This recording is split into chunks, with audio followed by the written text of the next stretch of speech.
Have you ever smelled the particular stench of a man who has never once had to wipe his own sweat off his own two hands?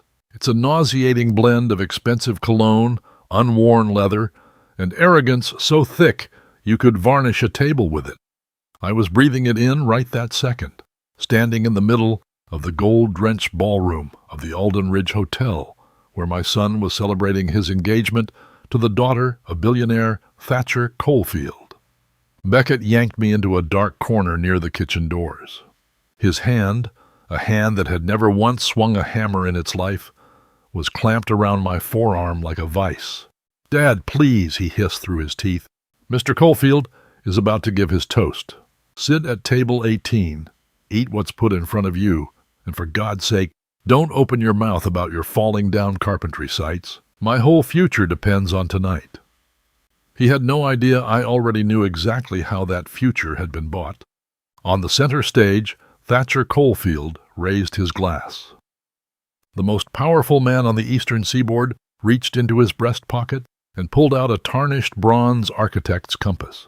"This compass," his voice rolled across the ballroom, "is a keepsake from my very first project, 35 years ago. It's proof that the Coalfield Empire was built on two clean hands, and a reputation without a single stain on it." Applause thundered through the room. Beckett smiled like a man who'd finally arrived. The applause cut off dead the second I stepped out of the shadows. I ignored the look of pure panic flooding my son's face and walked, heel first, straight down the center of that red carpet. I climbed the stage and stood face to face with the richest man in America. Thatcher Coalfield's brow furrowed, his condescending smile twitching at the edges. "I'm sorry. You're Beckett's father? What is it you want?" I didn't say a word.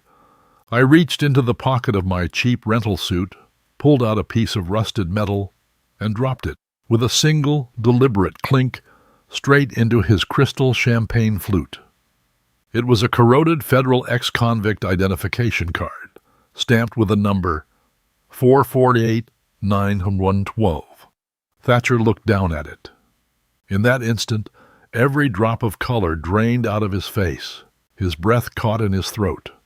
And in front of more than 200 politicians and billionaires packed into that ballroom, Thatcher Coalfield staggered backward, buckled, and dropped to both knees on the marble floor, shaking like a man who had just come face to face with death itself. I bent down, slowly slid the bronze compass out of his trembling hand, and leaned in close. "Hold on to your things better, Thatcher. I've come to collect what's mine." Why would the most powerful billionaire in America be on his knees in front of a broken-down old carpenter at his own daughter's engagement party? What kind of blood is buried underneath that rusted prison card, 35 years deep? If you want to see how I brought down an empire and made my own son pay the highest price of his life for betraying me, drop the words "no surrender" in the comments below. Buckle in. Tonight's going to be a long one. If you're watching this right now, tell me, where in the world are you tuning in from? City, country, time zone, drop it below. And before we go any further, hit that subscribe button and like this video because you are going to want to be here for every second of what comes next. My name is Anson Buckley.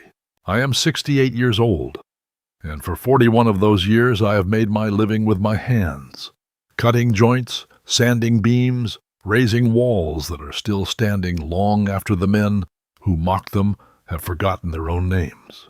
I tell you that up front because everything that happened at the Alden Ridge Hotel only makes sense if you understand exactly where I come from and exactly what kind of man I decided a long time ago to be. There is a particular smell that clings to people who have never once had to earn a single thing with their own two hands. I don't mean the cologne, although the cologne is part of it. Some $400 bottle of something French that's supposed to smell like cedar, and instead smells like money trying too hard to apologize for itself. I mean the smell underneath it, unworn leather, clean fingernails, the particular, unmistakable odor of a man who has never once had to wipe his own sweat off his own brow because someone else was always standing by to do the wiping for him. I have smelled that odor in boardrooms I was hired to renovate. In country clubs I was hired to build additions onto, and I smelled it, thick and suffocating. The night my son Beckett stood in the gold light of the Alden Ridge Ballroom and introduced me to people who looked at my rented tuxedo the way you'd look at a stain on a white tablecloth. Let me tell you who I was before that night, because the man standing in that ballroom and the man who built Ironwood Haven are the same man, even if nobody in that room believed it. 22 years ago, I bought 11 acres of scrubland on the edge of the county with money I had scraped together over a decade of contracting work, and I built, board by board, nail by nail, a housing community for veterans who had nowhere else to go. I called it Ironwood Haven, because iron doesn't bend just because the world leans on it, and neither did the men and women who live there. I built 42 units with my own hands, and the hands of 3 other veterans who worked for wages I could barely afford and stayed anyway because they believed in what we were raising out of that scrubland. I have replaced roofs in blizzards. I have unclogged pipes at 2 a.m. for widows who had nobody else to call. That community is not a business to me. It is the only inheritance I ever intended to leave behind, because unlike the men in that ballroom, I never had stock options or hedge funds to hand down. I had sawdust under my fingernails, and a piece of land I refused to let anyone take. Beckett was not always ashamed of that. There was a version of my son a long time ago who used to wake up before me on Saturday mornings, already dressed, already standing by the truck, with his own small tool belt cinched around his waist, begging to come to the job site. He was 7 years old, and he could set a nail straighter than half the grown men I employed. He used to ask me, on the drive home, covered in dust, grinning like he'd won something, whether the houses we built would still be standing when he was old. I told him they would outlive both of us. He liked that answer. He used to repeat it to his teachers, to strangers at the grocery store, to anyone who would listen. My dad builds houses that outlive people. I do not know the exact day that boy started disappearing. I have turned it over in my mind more times than I can count. The way you turn over a plank, looking for the crack you know is there somewhere. I think it happened slowly, the way a good foundation rots from the inside before the walls ever show a sign of trouble. College did something to him. Not the education was fine. It was the people. The internships at firms with glass lobbies and marble reception desks. The summer he came home talking about networking instead of framing. The Christmas he actually flinched, when I hugged him in front of his roommate, and the roommate asked what I did for a living. Carpenter, I said. I watched my son's face do something I had never seen it do before. It went red, and then it went blank. The particular blankness of a young man deciding, right there in front of me, which version of his father he was going to admit to from now on. By the time he took the chief financial officer position at Coalfield Enterprises, he had built himself an entirely different biography. His father was in property development. I found that out secondhand from a business magazine profile that mentioned him in passing, 3 paragraphs into a piece about rising executives to watch. Property development. As if 42 units built with these 2 hands for men and women who had bled for this country was a line item on a spreadsheet. I read that profile twice, and then I folded the magazine shut and did not mention it to him, because I had already learned by then that mentioning things to Beckett only made him defensive, and defensive men build higher walls, not lower ones. He proposed to Margot Coalfield 8 months ago. I met her exactly twice before the engagement party, both times at dinners where she looked at me the way you look at a piece of furniture you're deciding whether to keep or donate. She is the only child of Thatcher Coalfield, and she has never once, in either of those dinners, asked me a single question about my life that wasn't designed to be answered in under 10 seconds.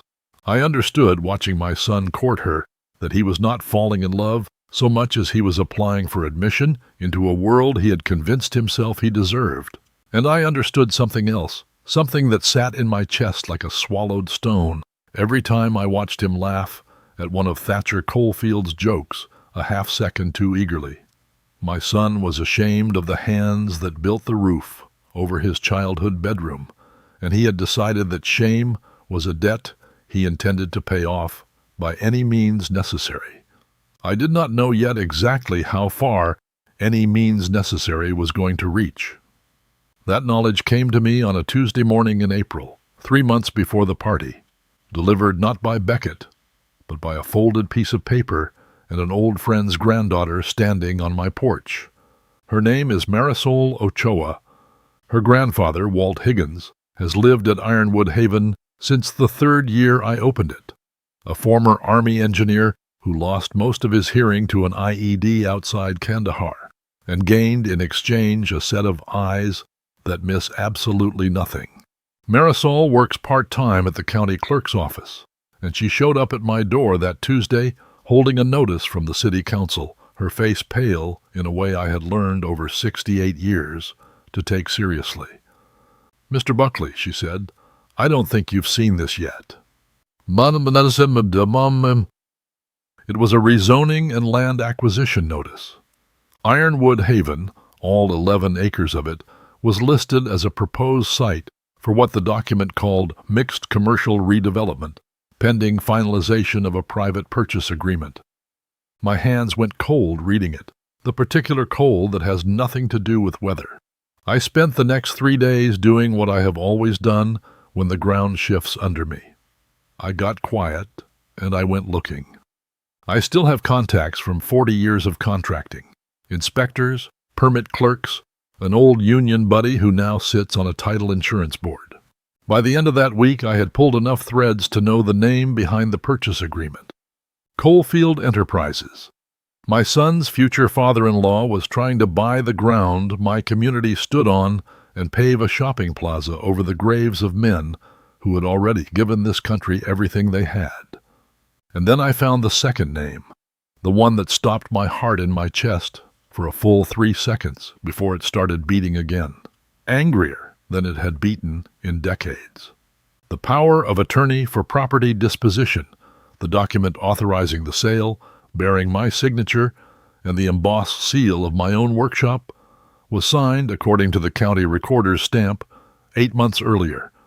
8 months.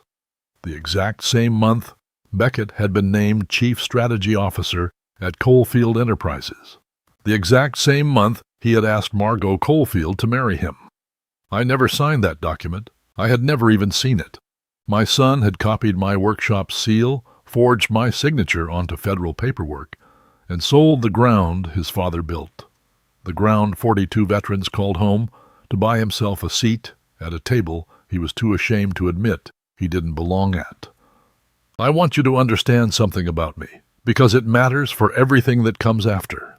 I did not scream. I did not drive to his apartment and put my fist through his door, though God knows there was a version of me, 20 years younger, who would have. I sat at my kitchen table with that stolen paperwork spread out in front of me until the sun went down, and something in me went very, very quiet. The particular quiet of an old wolf who has just realized exactly where the wound is and has decided calmly, precisely, that he is going to make the ones who cut him bleed in front of every person they ever wanted to impress. I did not know yet about the bronze compass, or the rusted prison card sitting at the bottom of a drawer I hadn't opened in 35 years. I did not know that my son's betrayal was about to collide in one gold-lit ballroom with a debt Thatcher Coalfield had owed me since before Beckett was even born. But I knew this. They had taken my land, my legacy, and my son's loyalty, and they were going to stand in front of every person who mattered to them and hand it all back. To understand what that rusted card meant and why Thatcher Coalfield dropped to his knees on marble the second he saw it, you need to go back 35 years to a version of me you would not recognize if you passed him on the street. I was not always a carpenter. I want to say that plainly, because the men in that ballroom looked at my calloused hands and my rented tuxedo and assumed they were looking at the entire story. They were not. 35 years ago, I was Anson Buckley, lead structural architect for Halloran and Vance, 29 years old, and considered by the people who mattered in that industry one of the sharpest young minds in commercial design on the eastern seaboard. I had a corner office with my name on the glass. I had a wife, Colleen, who was 6 months pregnant with our first child, and a set of hand-drawn blueprints I kept in a leather portfolio that I was, without exaggeration, prouder of than almost anything else I owned. I called that portfolio my Blue Book. It held every original structural concept I had ever developed, load calculations, stress diagrams, 3 full building systems I had designed from nothing but instinct and a decade of study. I believed, the way only a 29-year-old can believe something, that those drawings were going to be the foundation of everything I built for the rest of my life. Thatcher Coalfield was not an architect. He was the site supervisor on the Harrow Street residential tower, a man 12 years older than me with a gambler's smile and a habit of cutting corners so smoothly you almost admired the craftsmanship of the theft. I found out, 3 weeks before the collapse, that he had been substituting a cheaper, under-strength rebar into the tower's load-bearing columns and pocketing the difference between what the client paid for and what actually went into the concrete. I confronted him in the site trailer. He laughed at me, told me I was young and idealistic, and that every job in this city ran on the same grease if you looked closely enough. I told him I was reporting it to the client the following Monday. The scaffold and the north stairwell collapsed on a Thursday, 4 days before that Monday ever came. 2 men died. Renee Alvarez was 34 years old and had 2 daughters under the age of 6. Marcus Whitfield was 51 and 3 years from retirement. I was not on site when it happened. I was at a design review across town. But the investigation that followed tore through every name attached to that building, and it landed, with the full weight of the state behind it, on Thatcher Coalfield's substandard materials. He came to my house that night. I remember it in pieces, the way you remember a car accident. He was not the confident man from the site trailer anymore. He was on his knees on my own front porch, sobbing, telling me he was facing 15 years for criminal negligence resulting in death, that his young wife, Corinne, was 6 months pregnant with the daughter who would one day grow up to be Margot.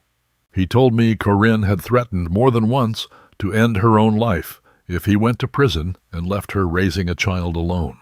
I do not know to this day how much of that was true and how much was performance, but I know that I was 29 years old, and I had just watched 2 men die because of decisions I could have stopped and didn't stop fast enough, and I was carrying a guilt of my own that Thatcher Coalfield knew exactly how to aim at. He begged me to tell the investigators the failure was a design flaw. Mine, not his materials, my calculations. He swore on that porch, in front of God and my very pregnant wife, that he would spend the rest of his life making it right. I believed him because I wanted to believe that a man capable of that much desperation was also capable of that much gratitude. I took the fall. I told the state board the collapse traced back to an error in my structural load calculations.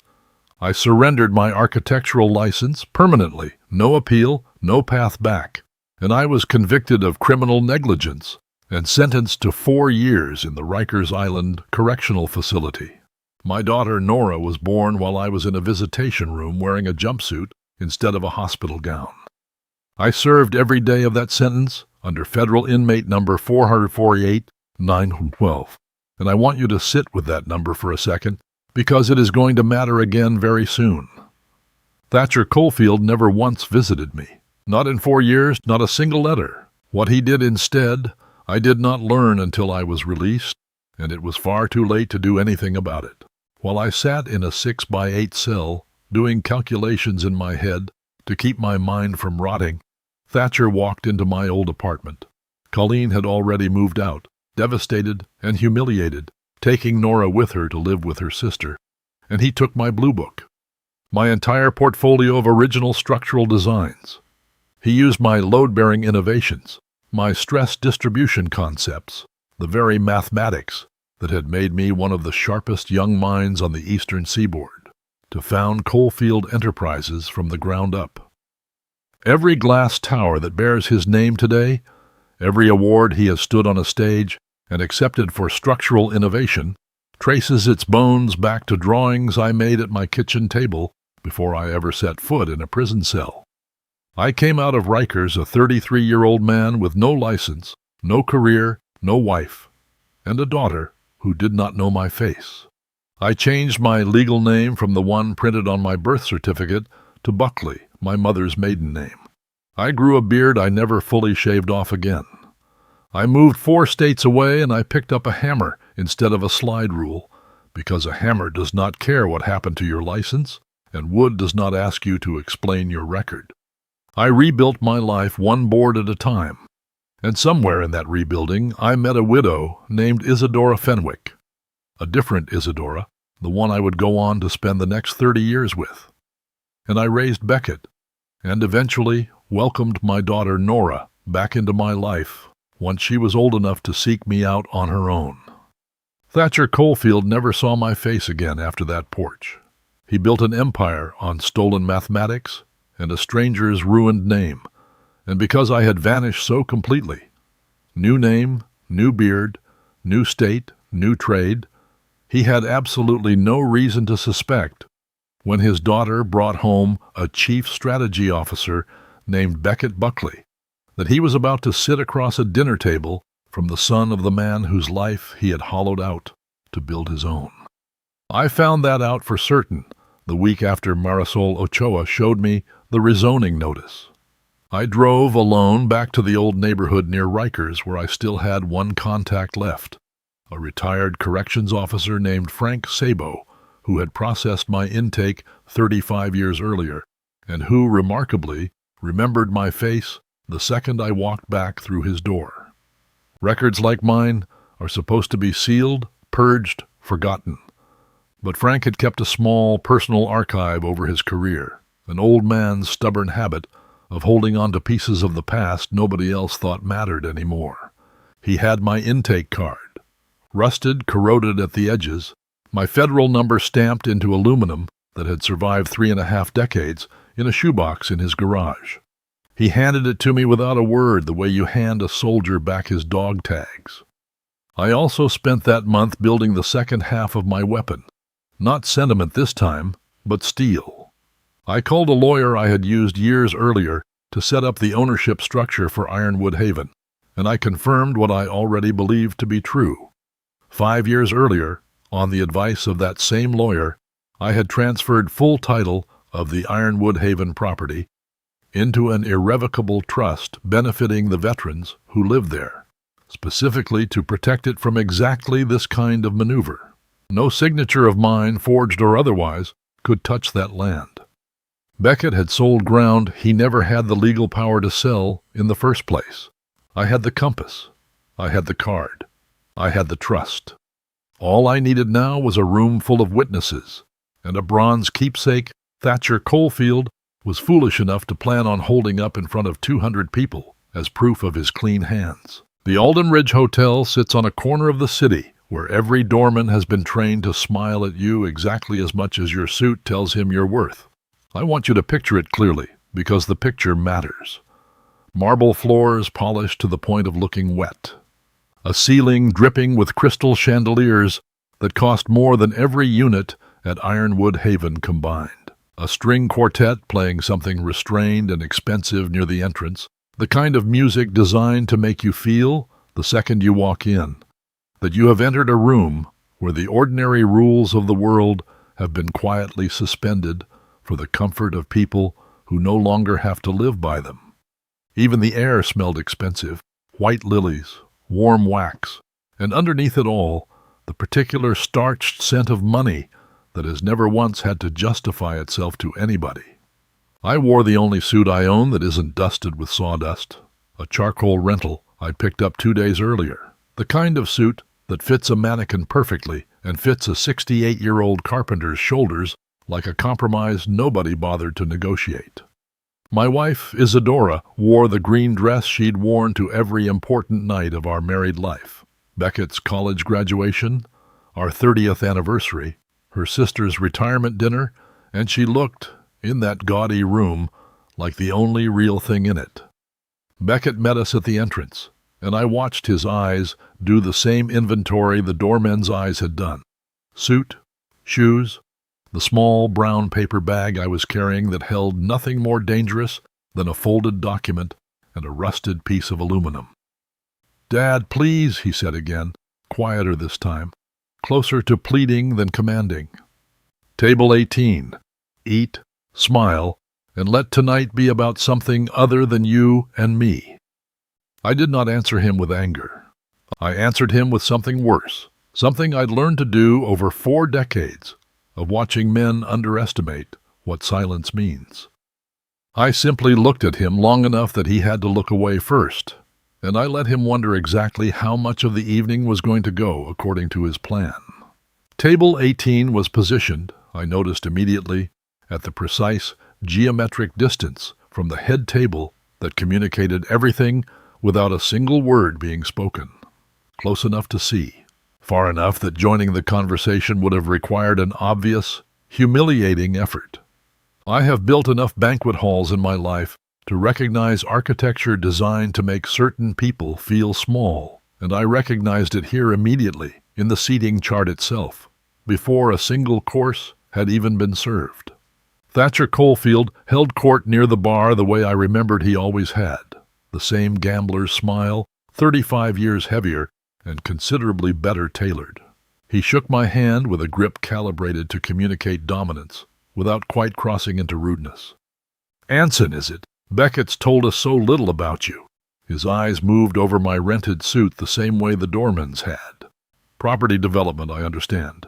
"Something like that," I said, and let the lie sit there between us, because I was not ready yet to take it back.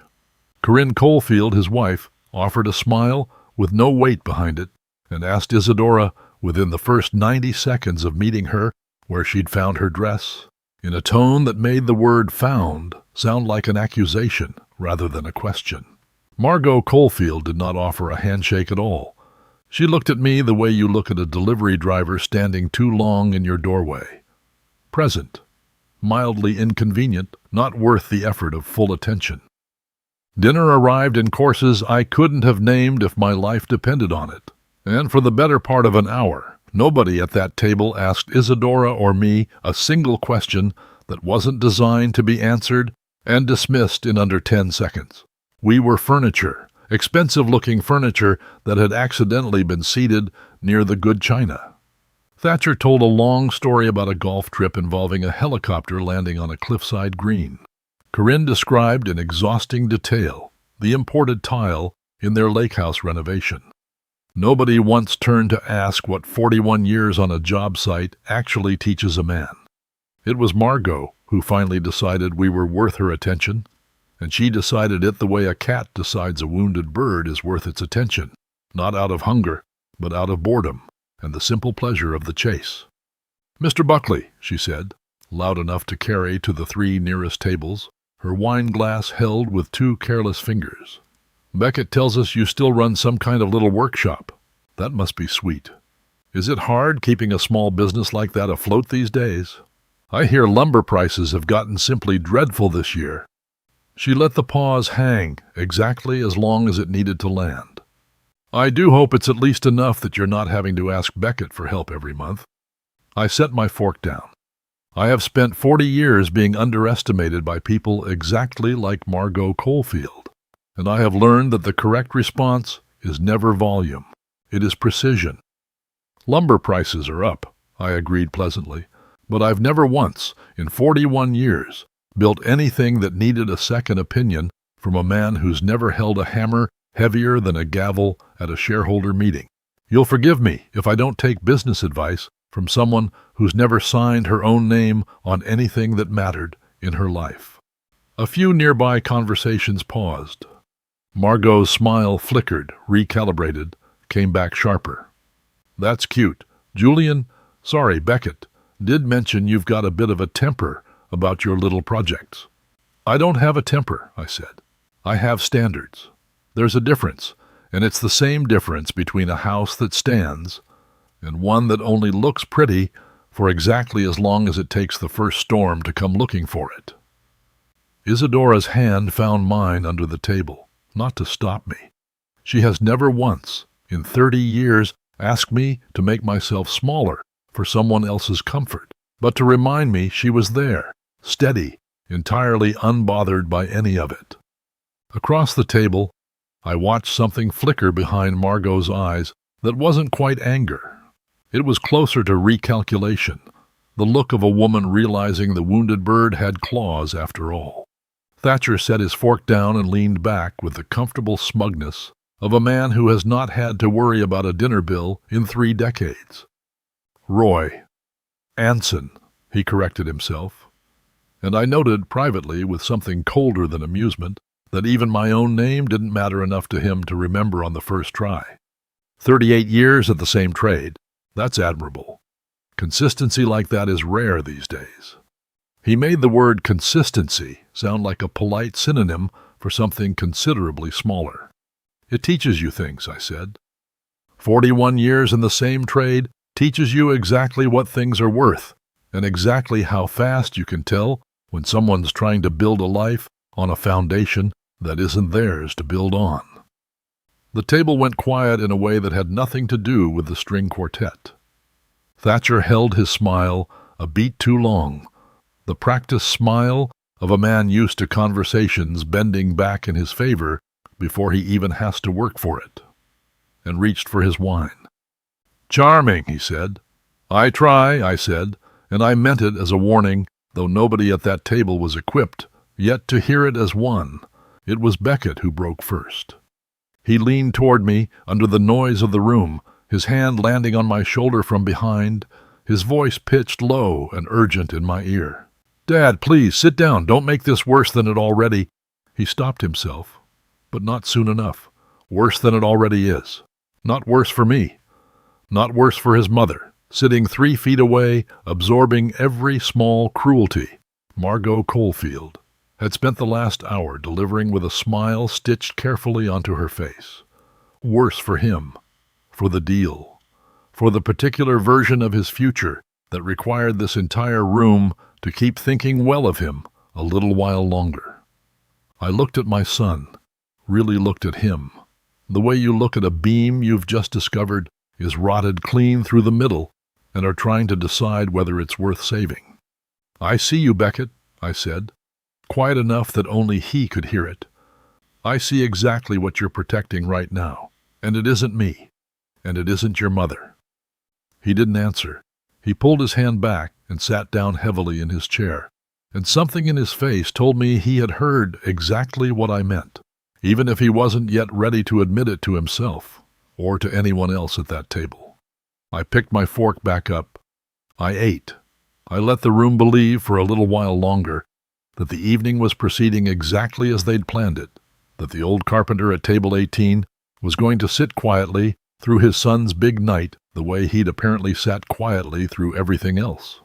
But I had a brown paper bag resting against my leg under that table, and inside it was a rusted piece of aluminum, 35 years old, that was about to make every single person in that ballroom remember my name, whether they wanted to or not. The second hour of that dinner moved the way those hours always move, in rooms built for people performing instead of talking, course after course, the string quartet shifting into something a little louder, waiters gliding between tables like they'd been trained never to cast a shadow on anyone important. Thatcher Caulfield's stories got longer. Margot's laughter got brighter and more brittle at the same time. The particular laugh of someone who has decided the evening belongs to her and intends to collect on that ownership one way or another before the night is through. I want to tell you what I was watching during that hour, because it matters more than anything I said out loud. I was watching a woman decide, one small cruelty at a time, that Isadora Buckley deserved to be reminded, in front of 300 witnesses, exactly what she was and exactly what she wasn't. It started small, a water glass that never got refilled at our end of the table, though every other glass at that long white expanse was topped off within seconds of running low. A bread basket redirected across the room before it ever reached us, Margot catching the waiter's eye and steering him elsewhere with a single lifted finger.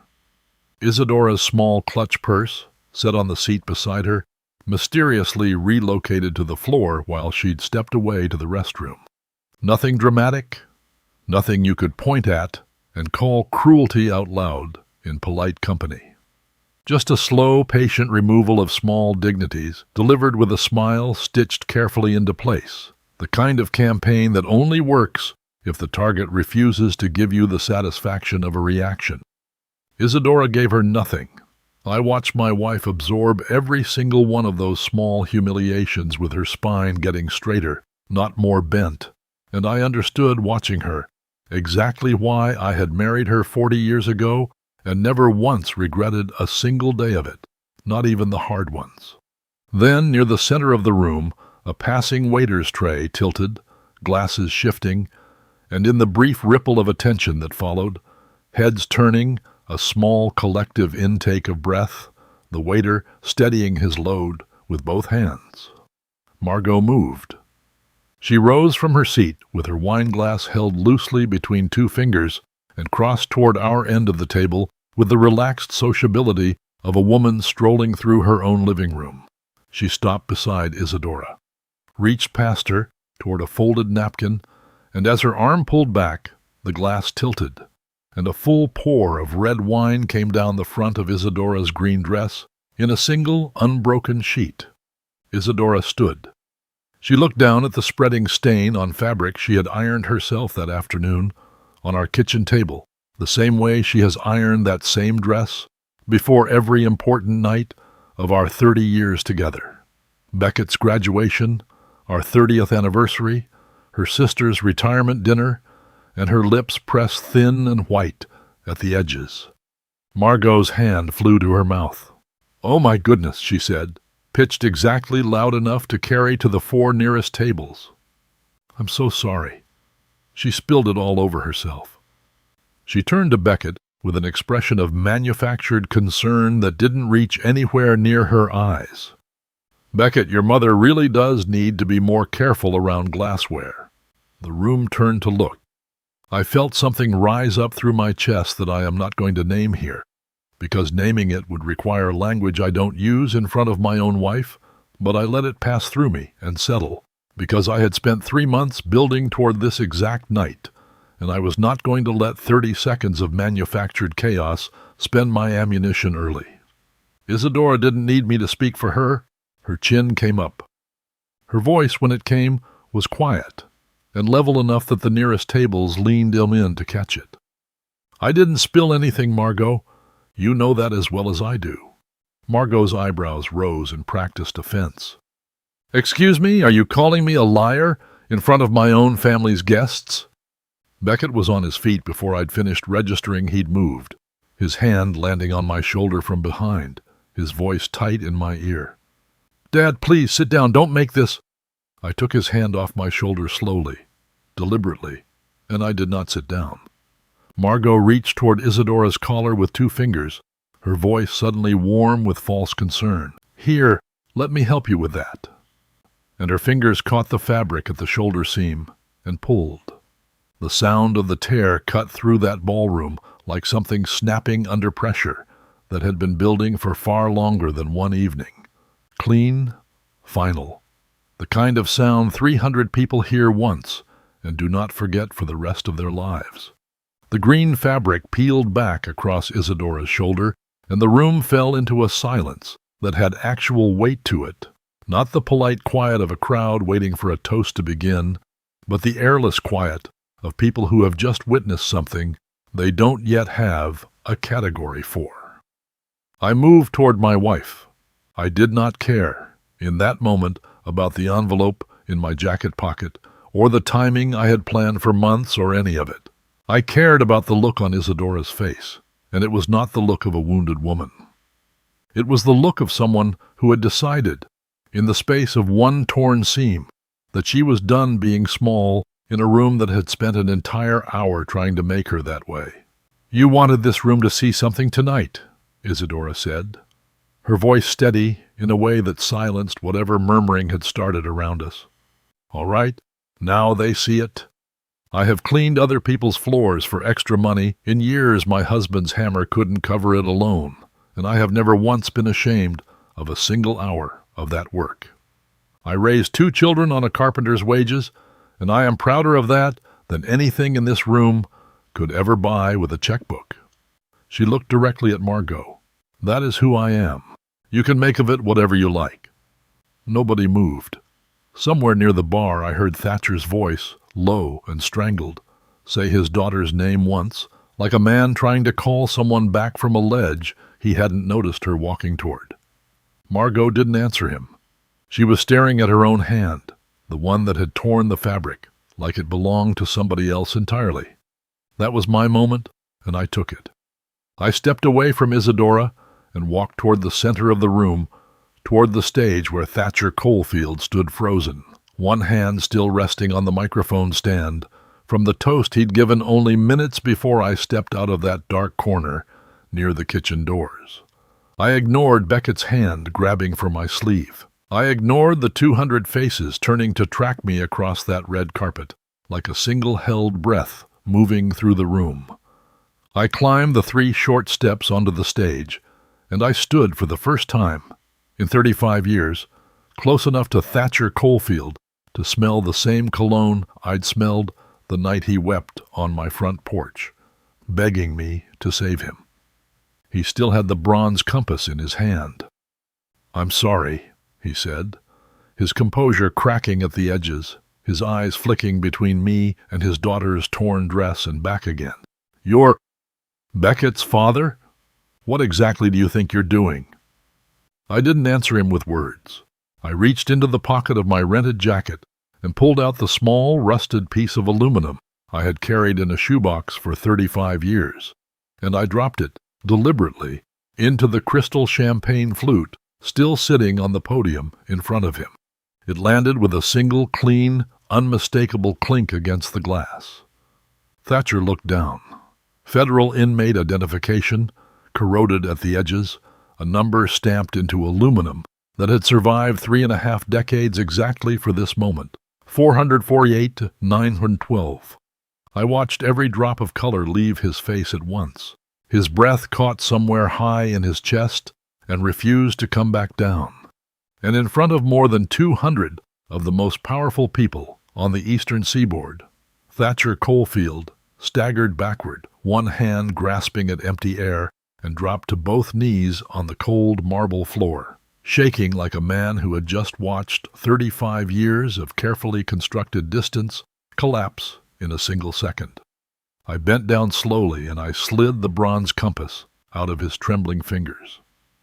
"Hold on to your things better, Thatcher," I said, quiet enough that only the front rows caught it, though I could see from the tilted heads and the frozen champagne glasses around us that the silence itself had already done the rest of the work for me. "I've come to collect what's mine." Nobody in that ballroom breathed for what felt like a full minute. Thatcher Coalfield knelt on the marble in front of 200 witnesses, one hand braced against the podium, the bronze compass gone from his grip, and the only sound in that enormous gold room was the faint, absurd continuation of the string quartet, 3 bars behind the moment before someone finally waved them into silence, and the last note died somewhere up in the chandeliers, leaving nothing but the sound of 200 people forgetting to exhale. Beckett was the first to move. He shoved past 2 stunned waiters and came up the stage steps 2 at a time, his face white, his voice cracking as it rose. "Dad, what did you just... You can't do this, not here, not tonight." He grabbed for my arm the way he'd grabbed for it in that dark corner near the kitchen doors an hour earlier. Except now, his hand was shaking hard enough that I could feel it through my jacket sleeve, and his eyes kept darting toward the crowd like a man trying to gauge exactly how much of his future had already leaked out of the room. I did not raise my voice. I reached into the inside pocket of my jacket, where I had carried a second document all evening, folded flat against my heart the way a soldier carries a photograph he can't afford to lose, and I pulled it out and pressed it into his chest hard enough that he had to catch it against himself. "You want to know what I can do," I said. "Open it." His hands were unsteady enough that the papers rattled audibly as he unfolded them. The top page was a forensic handwriting comparison, 6 pages prepared under an examiner's letterhead, cross-referencing my genuine signature from 41 years of contracting permits against the signature and the power of attorney for property disposition, recorded 8 months earlier.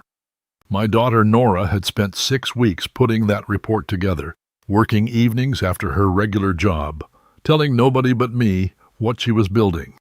She works in compliance for a downtown law firm, methodical in the particular way her mother once was. And when I finally told her what I'd found in that rezoning notice, she hadn't flinched or panicked the way I half expected her to. She'd simply asked me to get her copies of everything, and then she'd gone quiet and gotten to work. The same way I go quiet before I start cutting a board, I only get one chance to cut right. It was her old college roommate's husband, a retired FBI document examiner named Gordon Reese, who ran the comparison for us free of charge once Nora explained what was at stake for 42 men and women with nowhere else in the world to go. His conclusion was not ambiguous.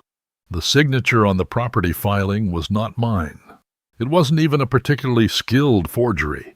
Gordon's report used the phrase inconsistent pressure points and unnatural pen lifts at 3 of 4 signature junctures, which is a very polite, very technical way of saying my son had copied my name off an old permit and hoped nobody would ever look closely enough to notice the difference. "That's a forensic comparison of the signature on the deed you filed 8 months ago," I said, loud enough now that the nearest 50 people could hear every word clearly. "The one that supposedly authorized Coalfield Enterprises to acquire Ironwood Haven. I never signed that document, Beckett. You did. You forged my name and the seal off my own workshop stamp to sell out 42 veterans who have nowhere else in this world to go, so that you could buy yourself a seat at this family's table and a corner office with your name etched into the glass." Beckett's mouth opened. Nothing came out of it. His eyes went to Thatcher, still kneeling on the marble, then to Margot, standing frozen a few feet away, with her torn dress and her father's ruin unfolding around her, then back to me, searching, I think, for some version of this moment that wasn't the one actually happening to him in front of everyone he had ever wanted to impress. "There's more," I said, and I meant it as a mercy, strange as that sounds, because I wanted him to hear the rest of it from me before he heard it from a courtroom full of strangers who owed him nothing. Even if that signature had been real, Beckett, it wouldn't have mattered a single day. 5 years ago, on the advice of a lawyer, whose name you never once bothered to ask me for, I transferred the entire Ironwood Haven property into an irrevocable trust benefiting the veterans who live there. No signature of mine, real or forged, could touch that land after that filing went through. You didn't just commit fraud. You committed fraud to sell something you never had the legal power to sell in the first place. Every dollar Coalfield Enterprises has spent chasing this deal, every acquisition filing, every environmental assessment, all of it is worthless paper, built on top of a felony that was doomed before it ever left the printer. The word felony landed in that room like a second dropped glass. Beckett's knees went next, the same way his future father-in-law's had gone only minutes before him, except Beckett didn't kneel with any dignity left to spare. He folded, one hand catching the edge of the stage floor, and the sound that came out of him was not language, just breath forced out too fast to shape into words. I watched my son understand in real time, in front of 300 people, that he had not simply lost a business deal. He had exposed himself to federal forgery and fraud charges severe enough to end whatever career he thought he was protecting, and he had done it all for a piece of land he was never entitled to sell in the first place, and never would have needed to sell if he'd simply asked me for the truth 6 months earlier. Margot moved before anyone else did. I want to describe exactly what I saw, because it told me everything about the world my son had spent a year trying to buy his way into. She did not go to Beckett. She did not kneel beside the man she had been engaged to that very evening, the man folded on a stage floor in front of everyone she'd ever wanted to impress. She looked at him the way you look at an asset that has suddenly, catastrophically, revealed itself to be a liability, and I watched the calculation move behind her eyes exactly the way it had moved earlier, when Isadora's quiet dignity had refused to break under an hour of small cruelties. Margot reached up, unclasped the engagement ring from her finger with 2 efficient motions, and set it down on the white tablecloth in front of her seat without a single word. Then she turned, smoothed the torn shoulder of her dress with one hand, as though that alone could undo the last 10 minutes, and walked toward the exit without a backward glance at the man she'd been kissing for photographs an hour earlier that same evening. Nobody stopped her. I don't think anybody in that room, including Thatcher, still on his knees beside the podium, had the capacity left in them to stop anything at all by that point.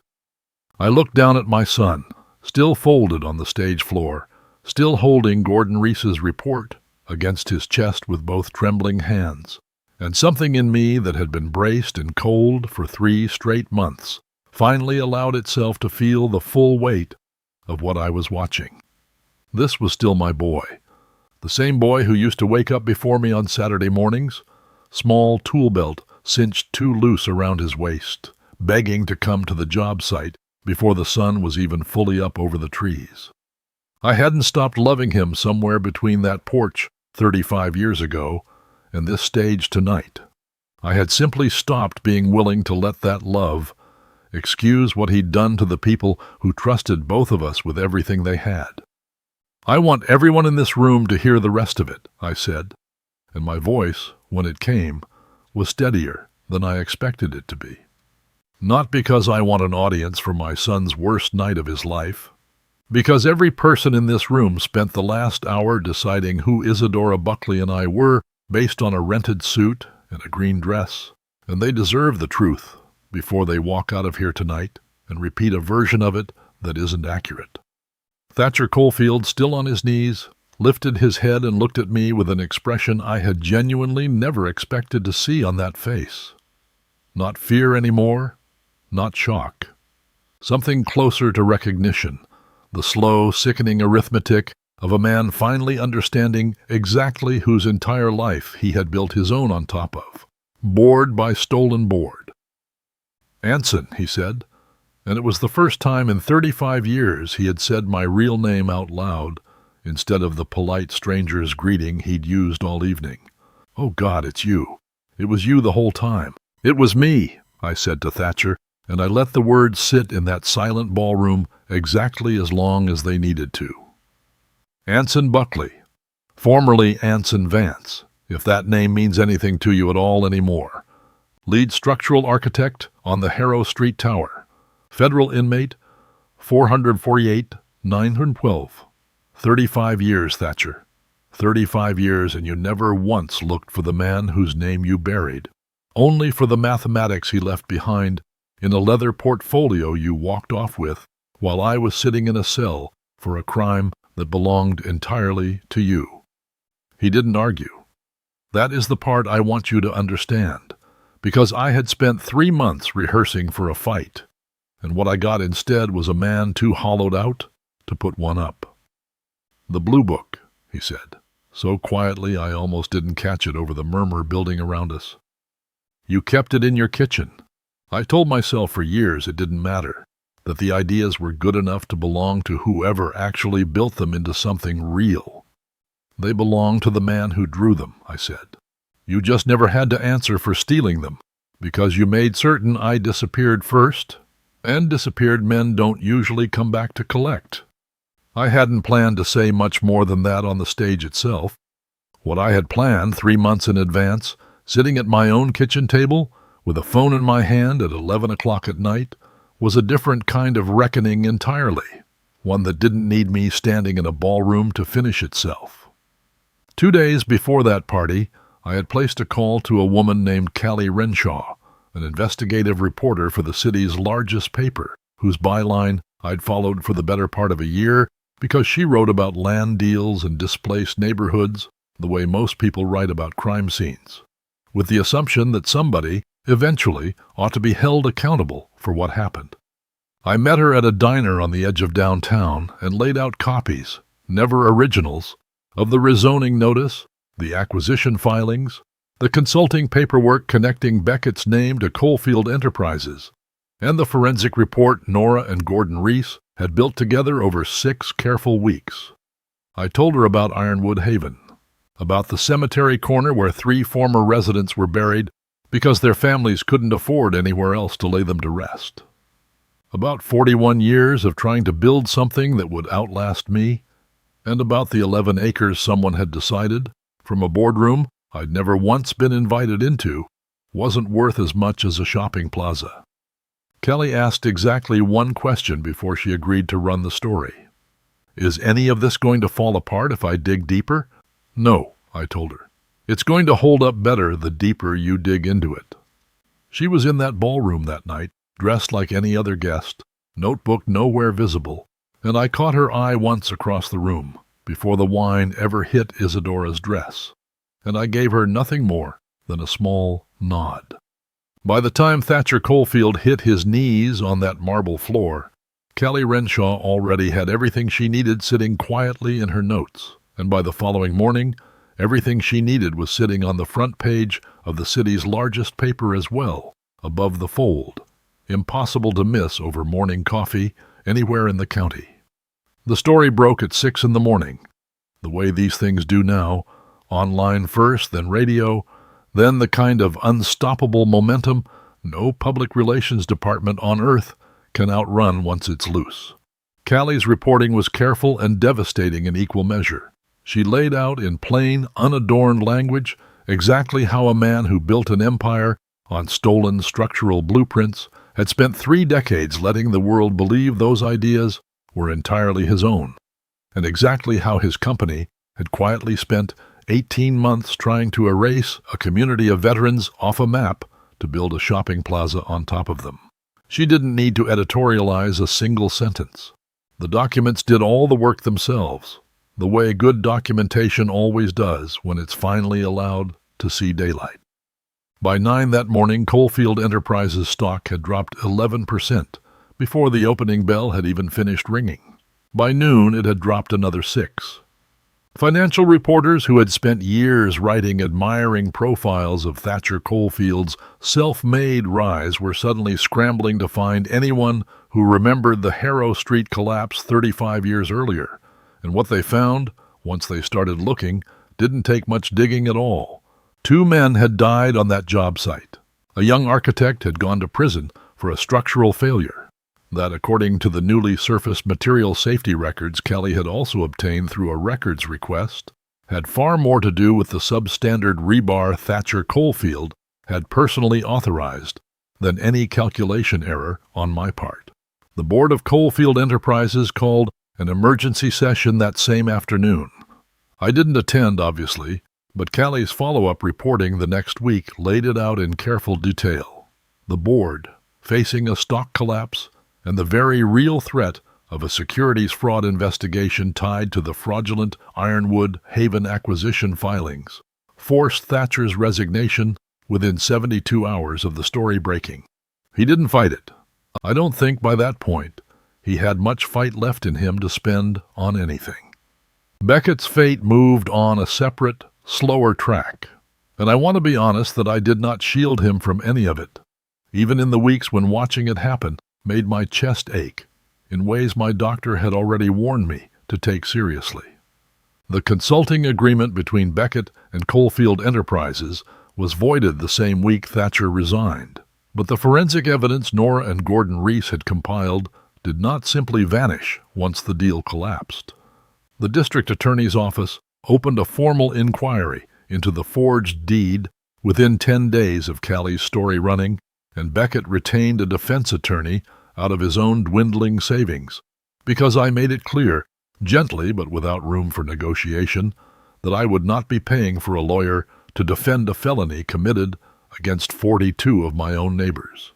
He was eventually offered a plea agreement, probation, community service, a permanent mark on a record that had once been spotless enough to get him hired at a firm like Coalfield's in the first place. He took it. I did not attend the hearing. Nora did, and she told me afterward quietly that he cried the entire time, and never once looked for sympathy from anyone in the room, which she said was the first genuinely honest thing she'd seen him do in over a year. The families of Rene Alvarez and Marcus Whitfield, the two men who died in that collapse 35 years ago, filed a joint civil suit within the month, once the reopened investigation confirmed what the original one had been pressured to bury 3.5 decades earlier. I did not initiate that lawsuit myself. I want to be honest with you about that, because I have thought hard more than once about whether I bear any responsibility for setting it back in motion. And the answer I've settled on is this. I didn't hand anyone a weapon they didn't already have every right to carry. I simply stopped hiding the truth that had been sitting rusted and waiting in a shoebox in Frank Sabo's garage for 35 patient years. I watched Thatcher Coalfield's empire come apart from a careful distance, the way you watch weather roll across a valley you're no longer standing in. His name came off the buildings first, quietly, one board resolution at a time. The same corporate machinery that had elevated him for 3 decades, now working with equal, indifferent efficiency to erase him from the letterhead. His country club membership, I heard through Frank, was quietly not renewed the following spring. Corinne filed for divorce 4 months after the party, a detail I only learned secondhand and did not feel any particular satisfaction over, because by then, satisfaction had long since stopped being the thing I was chasing through any of this. An empire built on someone else's stolen mathematics and another man's stolen 35 years does not, in the end, need much force at all to bring it down. It only needs the truth to finally reach daylight after long enough in the dark. Thatcher Coalfield spent 3 decades constructing a careful story about clean hands and unstained honor, a story sturdy enough to survive 2 private investigators, a divorce, and a lifetime of golf trips and gala dinners. And all it took to collapse that entire story completely was one rusted piece of aluminum dropped into a champagne glass, in front of exactly the audience he had spent his whole life trying so hard to impress. The workshop is quiet, in a way that ballroom never once managed to be, not even in its stillest, most stunned moment. Sawdust hangs in the light that comes through the window I never got around to washing, catching the afternoon sun in slow, drifting spirals that settle, eventually, onto every surface in the room, the way certain kinds of peace only arrive after you've stopped chasing them. Ironwood Haven is safe. The Historic and Veteran Land Trust designation Nora and my lawyer finished formalizing last month made certain of that permanently. No acquisition, no rezoning, no future Thatcher Coalfield, with a compass in his pocket and a lie in his mouth, will ever again be able to touch that ground. Walt Higgins still sits on his porch 3 units down from mine most afternoons, hearing aid turned up, watching the road the way he's watched it since the day I handed him his keys. Marisol still stops by on Tuesdays. Frank Sabo, when his hip allows it, still comes to look at the garden and tell me, without fail, that my father would have had plenty to say about all of it, and would have been right about most of it, too. I go back to the creek behind the property most Tuesday afternoons now, alone, with a rod I haven't used properly in years. The water runs clear and cold, the particular sound it makes in autumn when the level drops and there's more air between the surface and the current. I think about my own father out there, teaching me to bait a hook without ever once looking down at his hands, the way that kind of knowledge only lives in a body after enough years of practice have carved it in. Beckett came to the workshop door on a Thursday afternoon, 3 weeks after his hearing. I heard the gravel under his shoes before I saw him, and when I looked up from the bench, he was standing in the doorway, the way he used to stand there at 7 years old. Except everything about him now was smaller than I remembered. Clothes that had gone unpressed too many days in a row, a face that hadn't slept properly in longer than that. He didn't have a job anymore. He didn't have Margot, or the corner office, or the biography he'd spent a decade constructing for magazine profiles that would never run again. He had a plea agreement, a probation officer, and apparently nowhere else in this world he could think to go. He didn't say much. He didn't try to explain himself, which told me more than an explanation would have. He walked over to the workbench, picked up an old claw hammer without asking, and started silently pulling the rusted nails out of a stack of reclaimed boards I'd been meaning to get to for a year. His hands were clumsy at first, the hands of a man who spent a decade in boardrooms instead of on job sites. Please, I didn't correct his grip. I let him find it himself, the way I let him find it the first time, 40 years ago, when he was small enough that the hammer looked comically oversized in his hands. I don't know yet if I've forgiven him. I want to be honest with you about that, because I think too many of these stories end with a tidy bow that real life almost never actually offers. What I know is that he shows up now, most Thursdays, without being asked twice, and pulls nails and sands boards, and says very little, and some weeks that is worth more to me than any apology he could put into words. Trust, like a house, doesn't get rebuilt in a single afternoon. It gets rebuilt one board at a time by someone willing to keep showing up long after the first coat of paint has worn thin. There's an old saying I've come back to more than once these past few months, one my own father used to mutter over a stump he was clearing. Sometimes a tree has to lose half its rotted crown before its roots will finally dig in deeper than they ever did before. I don't know if that's exactly what happened to my son, but I know this much. Standing in a workshop that smells like cedar and sawdust, and 35 years of quiet patience finally paid off. Broken wood you throw away. Broken people, if you're willing to put in the hours, you can sometimes carve again. Slower this time, and a great deal more carefully than the first attempt ever was.